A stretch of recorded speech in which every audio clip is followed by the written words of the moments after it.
আজ কানে বাজে সে কথাগুলি।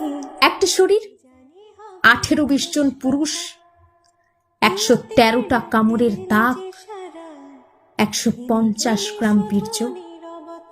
জাস্ট ইমাজিন, একটা সুস্থ মেয়েকে ঠিক কতক্ষণ গলা চেপে ধরে রাখলে তার চোখের মণি দিয়ে রক্ত বেরিয়ে আসে। এই পুরো সময়টা যে দুজন ব্যক্তি মমিতার হাত চেপে ধরেছিল, তাদের মধ্যে একজন মমিতার ফিমেল কলিগ।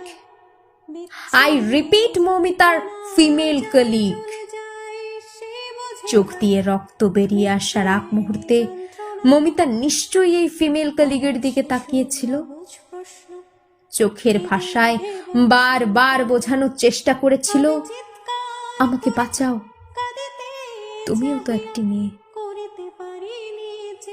আহারে।